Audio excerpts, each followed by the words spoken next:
Bueno, vamos a ir dando comienzo a la primera charla de educación ambiental, proyectando desde el ayer para un mañana mejor.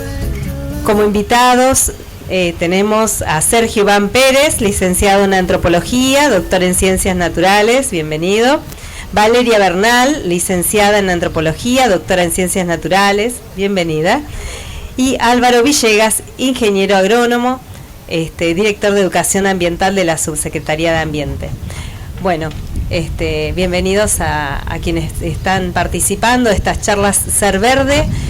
Tenemos un ciclo muy interesante el día de hoy, así que vamos a dar comienzo a la primera.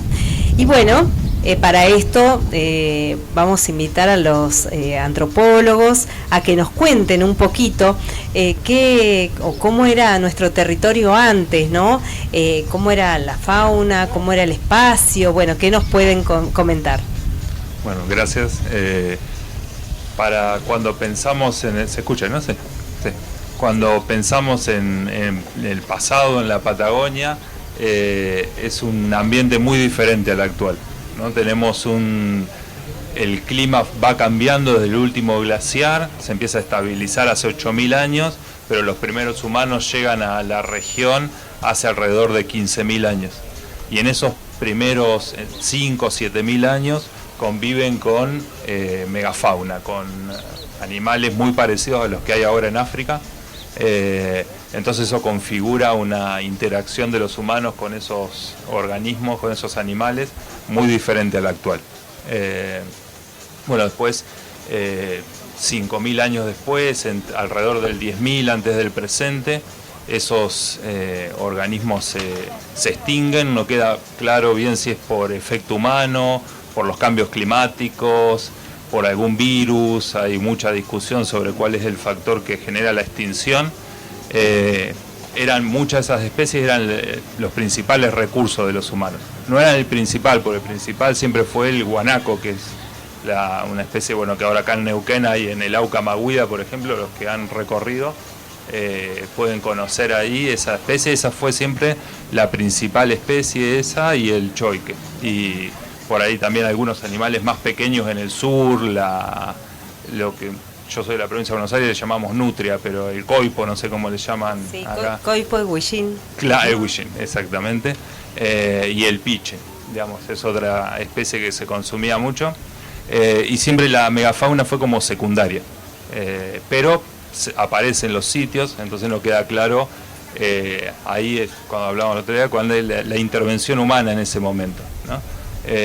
Eso era un recurso importante y un recurso que los humanos perdieron y que reconfiguró todo el ambiente, ¿no? Porque los animales también son ingenieros del sistema, ¿no? Digamos, bajan bosques, mantienen bosques, digamos, ahora nosotros estamos acostumbrados a que, bueno, los bosques no se tocan, pero cuando hay animales muy grandes, tipo elefantes, atraviesan esos bosques, tiran árboles, entonces mantienen también los bosques un poco que no crezcan tanto y, por ejemplo, no se produzcan incendios como pasa ahora.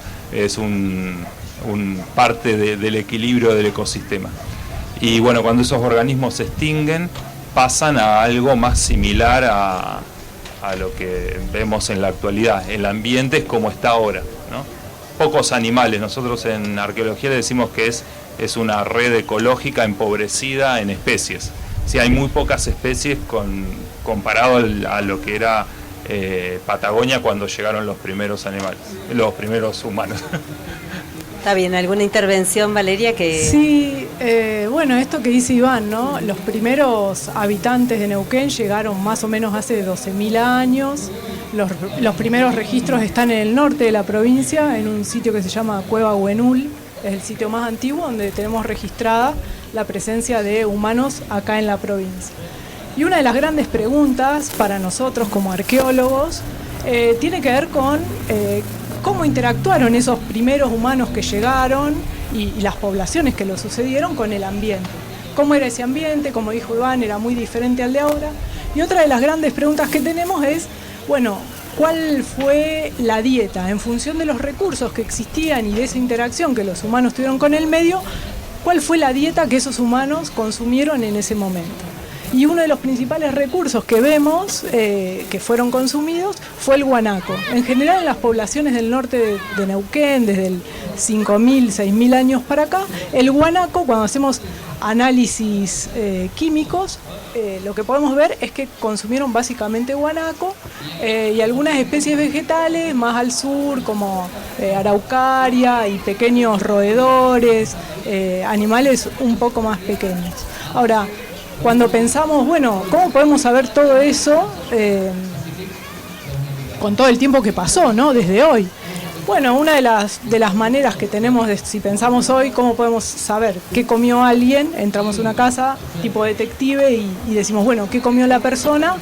Podemos tener varias líneas de evidencia para mirar, ¿no? Podemos mirar qué había en la olla, podemos ver el cesto de basura y de igual manera en arqueología miramos los restos de fauna que se encuentran en los sitios, ahí según lo que encontremos podemos saber qué consumieron y luego análisis químicos y por ejemplo, de vasijas, el contenido de las vasijas quedan ácidos grasos de lo que se hierve, por ejemplo, de los alimentos que hervimos, entonces tomando toda esa evidencia vamos de a poquito reconstruyendo qué consumieron y en función de eso podemos generar algún escenario posible de cómo era esa interacción de los humanos con el medio, en función de la comida. Es una de las preguntas más generales, cómo interactúan los humanos con el ambiente, y más apasionantes también, porque hoy tenemos más indicios, ahora Álvaro va a contar de cómo estamos hoy los neuquinos interactuando con nuestro ambiente, pero para el pasado lo hacemos con otras metodologías, otras formas de estudio, para poder recuperar esa historia larga, esa historia desde cuando llegamos acá hasta el presente. Bueno, muchas gracias. Y sí, súper interesante esto, porque bueno, todos hoy sabemos, por ahí alguno comió asado y dejó los huesitos ahí. Bueno, eso por ahí sería un indicativo, sí, en el, digamos, en el futuro, ¿sí?, de lo que comimos hoy. Exacto. Así es. Bueno, Álvaro, yo tenía acá agendado que vos estuviste en el Plan de Desarrollo Hortícola de Neuquén, o sea, hablando de alimentos, por ahí, ¿cómo fue esa transformación en Neuquén? ¿En qué se pensaba?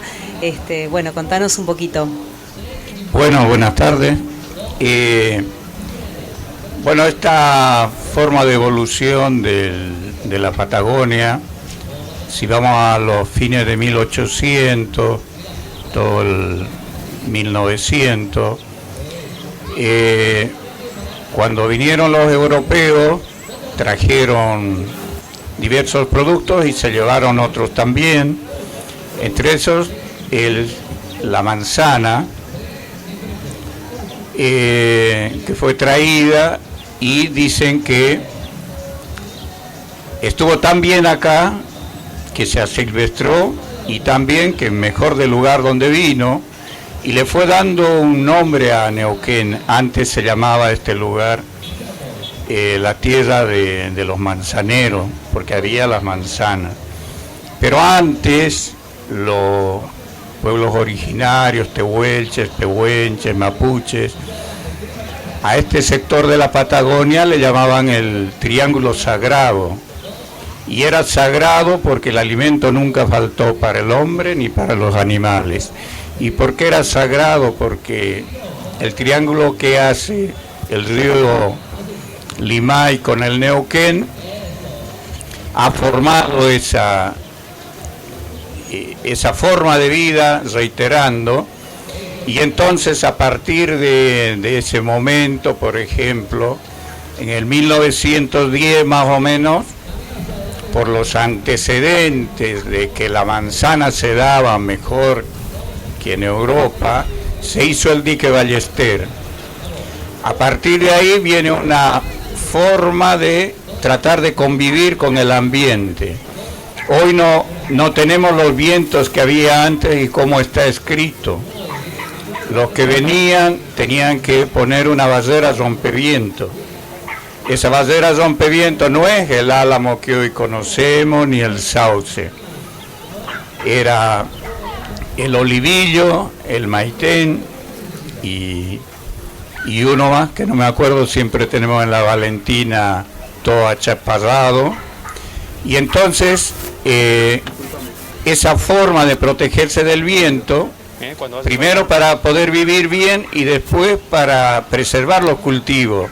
Siempre cuentan que los canales se hacían a pico y pala, ¿no? El primer bombeo de Neuquén está en Valentina Sur, ahí en lo que hoy todavía queda el edificio en la piscicultura, y de esa forma, cuando el hombre en cualquier lugar del mundo tiene tierra, agua y sol, puede producir los alimentos que los logre adaptar. Eso pasó en Neuquén, y cuando hablamos de nuestra época, tenemos fácil por lo menos 30 hortalizas, 18 frutas. Estamos hablando de la fruta fina, de la pera, la manzana, etcétera. Y no puedo dejar de mencionar a la frutilla. La frutilla es nuestra, es bien de Junín hasta la laguna de Pulao, que está la frutilla chiquitita, que le da también nombre al Neuquén. Y para la producción de alimentos, como decía Marcela, cuando hacemos un plan hortícola, siempre tenemos que tomar en cuenta la calidad de los suelos y lo que hoy predomina, el estatus sanitario. Nosotros no tenemos plagas ni enfermedades como en La Plata o Tucumán, por lo tanto curamos menos. Por eso ese gran avance de las chacras en Centenario, Vista Alegre, Plotier. Volviendo a la historia, la primera capital de Neuquén era Chosmalal. La trajeron a la confluencia, luego vino el ferrocarril, pero ¿y de qué se vivía? De ahí viene el primer bombeo de riego para producir los alimentos. Es decir, en una situación mundial somos un desierto con agua, y al tener agua es fácil de producir en términos de calidad, ¿no? Siempre, como hablaban mis compañeros, en Curilebú todavía se mantiene ese saber de producir tomate, lechuga, maíz y trigo en el Cholar, no sé si conocen, el trigo ese de 8 cabezas. Esa sabiduría de esa gente se está perdiendo porque eran capaces de producir, guardar la semilla y tener al otro ciclo. Bueno, no me quiero alargar. Sí, no, pero es que podemos continuar con este tema. Por ahí, Vale, si vos nos querés mencionar el tema del maíz, que es súper interesante en cuanto a sus registros, y bueno, ¿qué nos podés contar? Sí, ¿se escucha? No sé. ¿Se escucha o no? ¿Sí? Ahí sí. Sí, una de las cosas que decía Álvaro de la relación con el agua, de las poblaciones humanas de hoy con el agua y la relación con los cultivos. Nosotros de la arqueología lo que vemos a lo largo de toda la provincia es que los sitios arqueológicos que encontramos se encuentran muy próximos a los cursos de agua. Cuando miramos un sitio arqueológico y su cercanía con distintas variables, vegetación, determinada vegetación, agua, siempre encontramos que se encuentran muy próximos a cursos de agua permanentes o temporarios. Esos recursos han sido atractores para las poblaciones humanas porque sabemos que el agua es vital, ¿no? Es muy necesaria. Entonces, esa relación con el agua, en la que Neuquén en particular tiene una relación bastante singular, se extiende ya desde los primeros pobladores hasta hoy. Y en relación con los cultivos, lo que nosotros vemos es que hay registros de maíz. El primer registro que tenemos de maíz acá es en un sitio que está cerca de Zapala, de aproximadamente 2000 años. Es decir que, recuperando evidencias, como decía hoy, a partir de molinos y manos de moler que encontramos en los sitios, hacemos algunos análisis para recuperar pequeños restos muy chiquititos, microscópicos, los analizamos y en base a eso pudimos saber, por ejemplo, que habían procesado maíz. Eso hace 2000 años atrás. Luego en Chenqueaichol, Coaichol, que es un sitio muy característico de acá, encontramos ya un marlo pequeño, de grano pequeño, en 400 años antes del presente, es decir, hace 400 años atrás y hace 2000 años atrás, ya acá en Neuquén hay registros de maíz. Lo que no se sabe todavía es materia de investigación y de debate para todos los investigadores que trabajan en el área, es si ese cultivo se realizó aquí, digamos, en Neuquén mismo, o si esos maíces se traían por intercambio, si había poblaciones, por ejemplo, de Chile que intercambiaban por otros artículos con poblaciones de acá y de esa manera obtenían el maíz, y es por eso que lo encontramos de este lado. También se han encontrado restos de cucurbitas, de calabazas, también registros bastante tempranos. Esa es una pregunta para nosotros de las más apasionantes, porque todavía no tenemos muchos datos de cómo llegaron esos cultivos acá, porque de hecho terrazas de cultivo o canales de cultivos en tiempos prehispánicos, prehistóricos, no hemos encontrado, como en otros lugares como por ejemplo en Perú.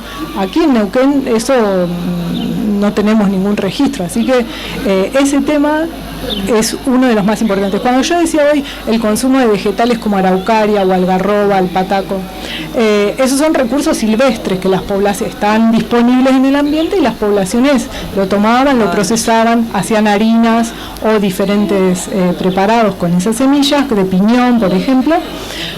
Pero para los recursos domesticados todavía no tenemos ningún registro concreto que nos diga si fue cultivado aquí o no. Así que esto es una pregunta. Bueno, muchas gracias. Vos, Álvaro, nos habías contado en la previa, porque bueno, no lo mencioné acá, pero el tema del quinoa, como no sé cómo lo mencionás. Y acá uno le dicen quinoa más en Perú, Chile, Bolivia, quinoa, también parte de la Argentina. Sí hay evidencias ciertas en Villa del Nahueve que cultivaban ahí, y una variedad de la quinoa también el amaranto. Esto es re importante recalcar la fusión de saberes y necesidades entre el que estaba siempre acá y el que llegó. Hubo intercambio de saberes para poder vivir mejor. El que siempre estuvo acá conocía el clima, ¿no? Y el que vino trajo el caballo, la vaca, la chiva, y de eso nace lo que es el Neuquén profundo, ¿no? La transhumancia. Estar en el bajo en la invernada, y cuando hace mucho calor todas las comunidades originarias, los criollos, se van a la fresca de la cordillera, ¿no?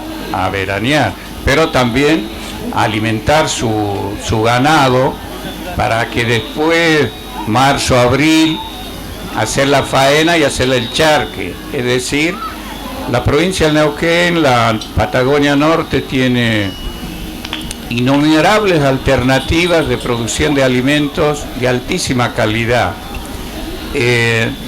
No puedo dejar de mencionar el trigo que decía que habían 8 molinos, ¿no? Aprovechando el agua, que antes había más, se molía, y por ejemplo el molino del Cholar vendía a Chile y vendía a Zapala. Todavía tiene la nomenclatura que la nación le daba para hacer ese proceso. Acá seguramente vamos a ver a la gente con ensalada de fruta y demás. Si vamos al norte, seguro que hay chupilca. Eso tiene que ver con su identidad, ¿no?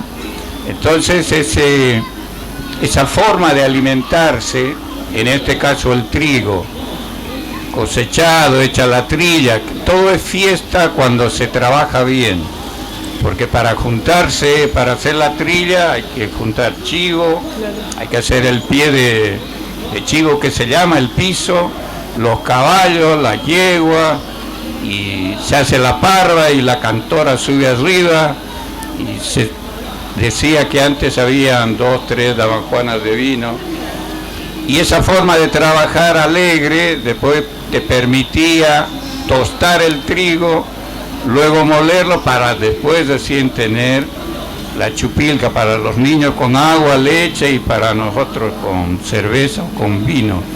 Eso también marca la identidad de los pueblos en base a su capacidad de producir alimentos, como decía Iván, Valeria, va marcando cómo los que nacen acá o elegimos vivir queremos alimentarnos. Es decir, yo le marco mucho la necesidad de las bebidas espirituosas. No quiero avanzar más porque... Pero creo que es interesante en este caso sí mencionar las bebidas espirituosas que bueno, salieron en esta charla, por ejemplo, que provienen de las manzanas, que también tienen que ver con la parte cultural nuestra, o las bebidas que se hacen de los hongos que teníamos también en nuestras cordilleras. No sé si Vale, ¿querés mencionar algo? Sí, hay un trabajo reciente interesante sobre vasijas en el sur, en la zona de Meliquina, en San Martín, donde con esta técnica de recuperar los residuos que quedan en el interior de las vasijas, producto de la cocción de determinados alimentos, se recuperaron levaduras. Y esas levaduras, existe la hipótesis de que pudieron haber sido usadas para hacer un fermento para alguna bebida, como dice Álvaro, espirituosa. Así que, digamos, las poblaciones originarias que vivieron acá en Neuquén ya tenían esta idea, ¿no? Que después podemos retomar con la idea de Álvaro de las manzanas, esto que vos decías, pero...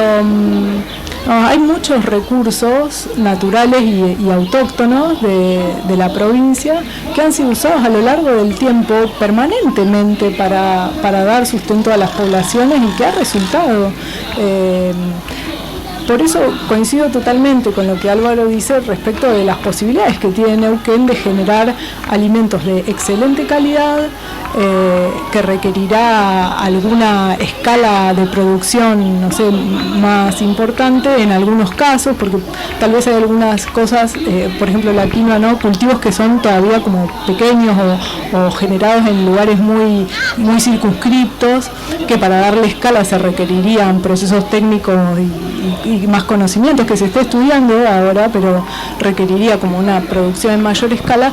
Pero hay infinidad de recursos naturales que pueden ser ítems dietarios de excelente calidad y de acá, de nosotros mismos. Así que me parece que está bueno poder pensar cómo fue para atrás y cómo es hoy y cómo podemos unir esos saberes, utilizar esos recursos para dar sustento a toda la población, ¿no? Bueno, genial esto de buscar alimentos y ver cómo solucionaban nuestros antepasados, quizá en este ámbito, ¿no? De la alimentación.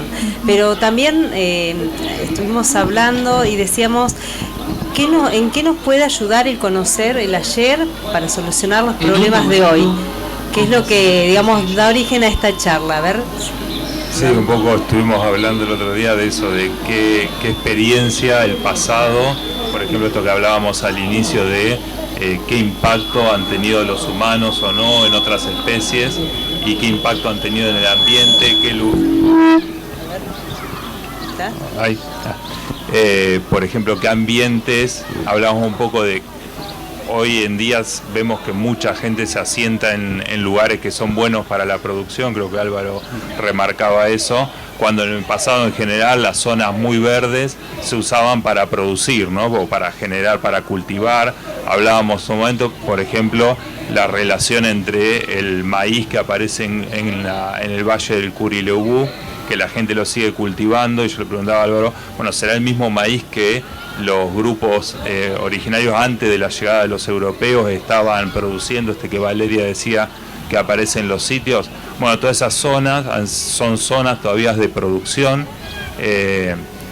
y hay organismos, por ejemplo, que son parte de la diversidad neuquina, que todavía no se perdieron, como hablamos al inicio, el guanaco, que es una especie emblemática de la Patagonia, que hay que proteger de alguna manera, y los ríos también, que hay que protegerlos, que hay que hacer, digamos, nosotros los humanos somos parte de la naturaleza, no es que estamos por fuera de ella, y tenemos que convivir. Siempre los humanos manejaron, Álvaro hablaba mucho de esto es un desierto con agua.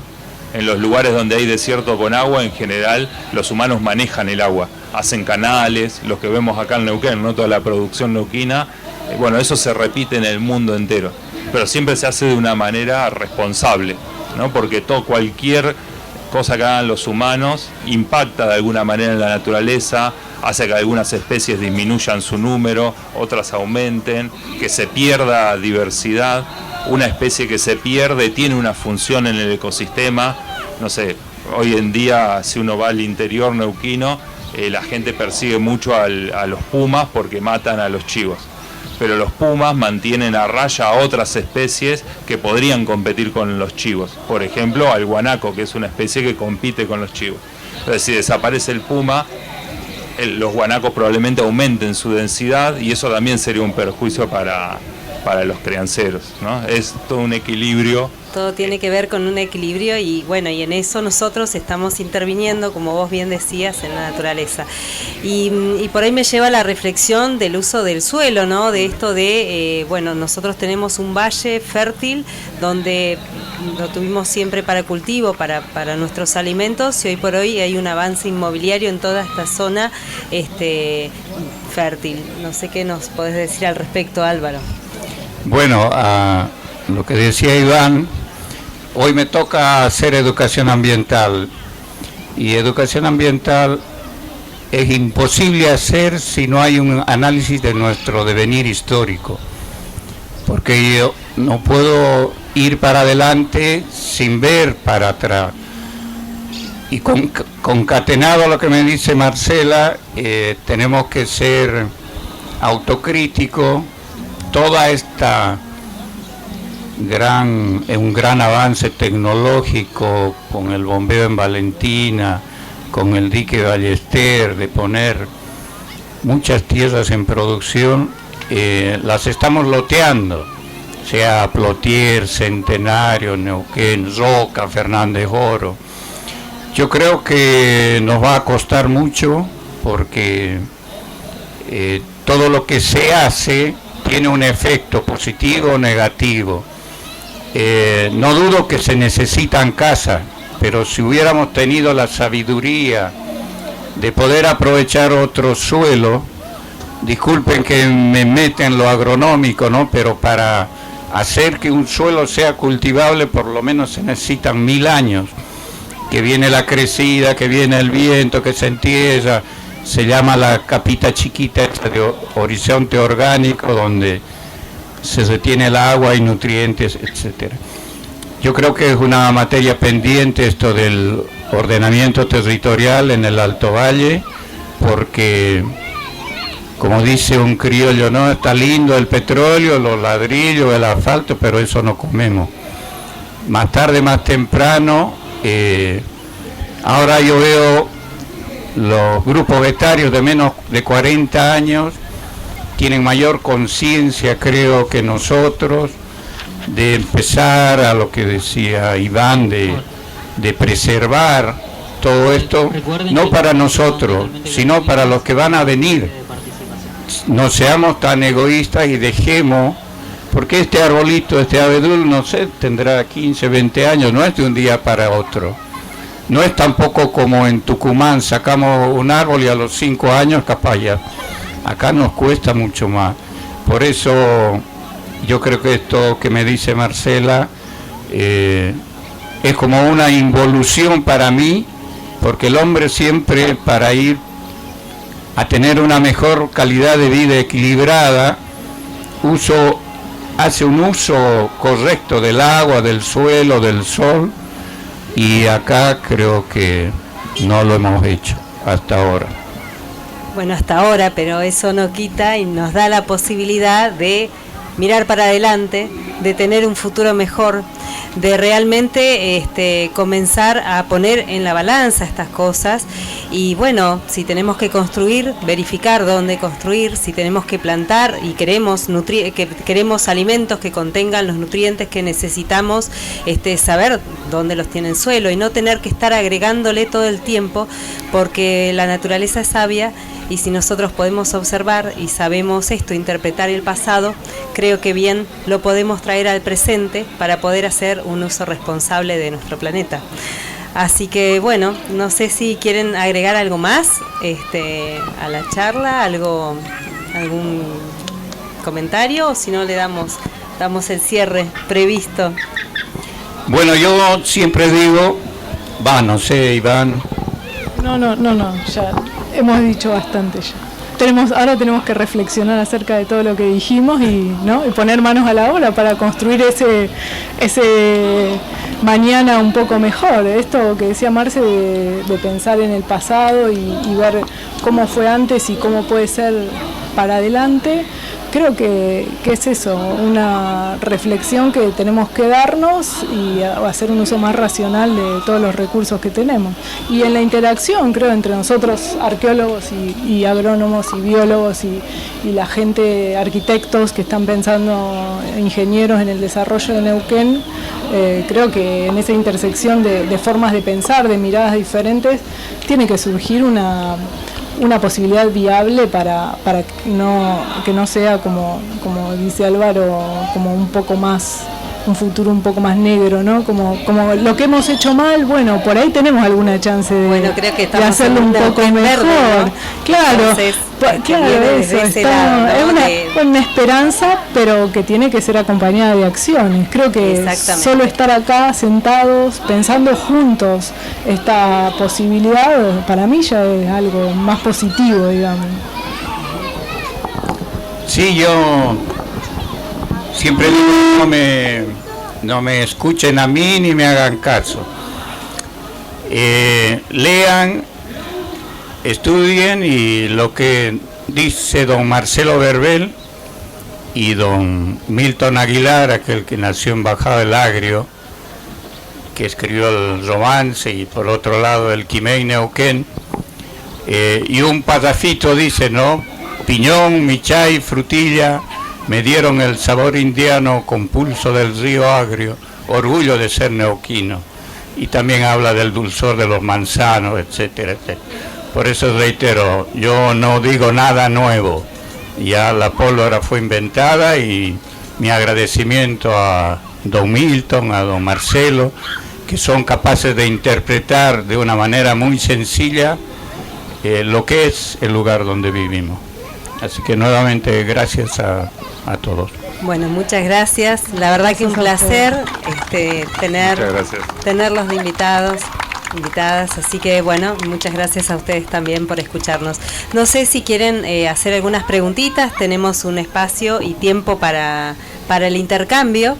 Así que si alguno desea preguntar algo, me acerco con el micrófono.